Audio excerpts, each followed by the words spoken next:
le néocolonialisme est pire que la colonisation. La France n'a jamais quitté l'Afrique. L'Europe n'a jamais quitté l'Afrique.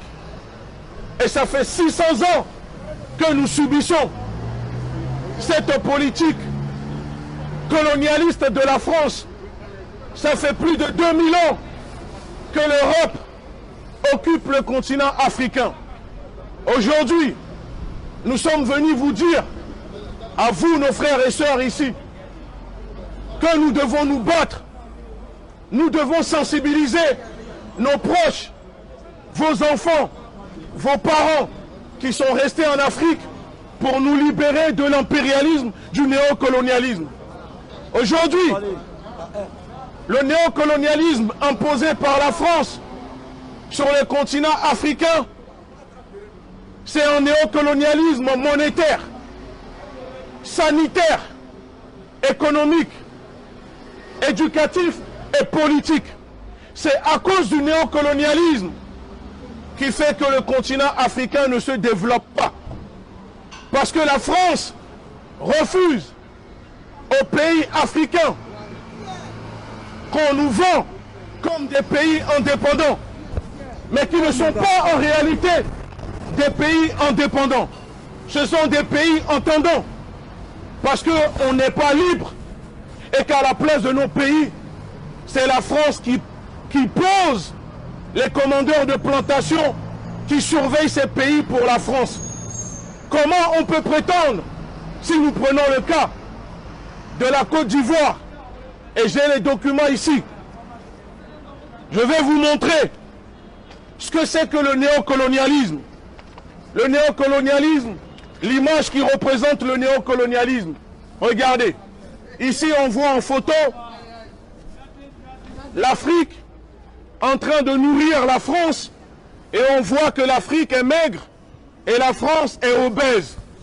Voilà l'image qui représente le néocolonialisme de la France que nous dénonçons. Et il faut que chaque Africain, enfant, homme, femme, puisse connaître cette vérité. Cette vérité qui empêche les pays africains de se développer. Nous ne sommes pas en train de manifester, messieurs. Nous sommes en train de prêcher la bonne parole, la parole sainte du panafricanisme. Je suis seul en train de parler, les gens sont en train de m'écouter. Ne vous laissez pas distraire. Alors vous regardez. Le néocolonialisme est là. Et c'est ça que nous sommes venus dénoncer. Et à chaque fois, merci beaucoup. Et à chaque fois que nous dénonçons le néocolonialisme, qu'est-ce que fait l'État français? Parce que moi, je suis un activiste politique. Je suis surveillé par la France. Je suis surveillé chez moi. Quand je sors, il y a des policiers en voiture qui me suivent, qui me surveillent. On ouvre mes courriers. On m'intimide. Je reçois des menaces. Mais ça ne m'arrête pas. Parce que la Ligue de défense nord-africaine est là pour prêcher la bonne parole. Et à chaque fois que nous sommes dehors, en train de dire la vérité pour sensibiliser le peuple africain, qu'est-ce qui se passe? On nous envoie à la police. Et comme vous voyez, il y a toujours la police. Hein, les policiers qui nous respectent, on les respecte. Mais si des policiers ne nous respectent pas, la Ligue de défense nord-africaine ne les respecte pas. Nous disons que nous sommes dans l'autodéfense. On n'agresse personne. Mais quand notre dignité est bafouée, nous allons nous défendre.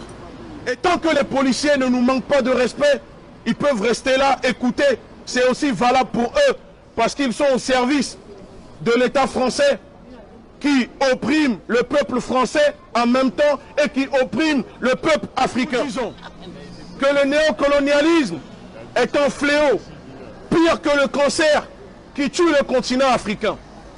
Avec le néocolonialisme, la France a mis des bases militaires partout. Aujourd'hui, le continent africain est balkanisé. Et nous allons vous montrer. Ça, c'est la photo qui montre l'état du continent africain avec les bases militaires. À quoi servent les bases militaires sur le continent africain?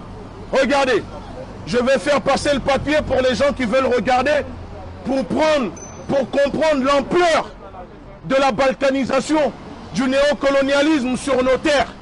Ça, c'est la carte du continent africain.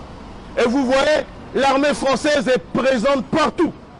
En Côte d'Ivoire, au Gabon, au Mali, au Tchad, au Sénégal, au Togo, au Congo, partout. Ça veut dire qu'il n'y a pas un pays en Afrique où l'armée française n'est pas présente dedans.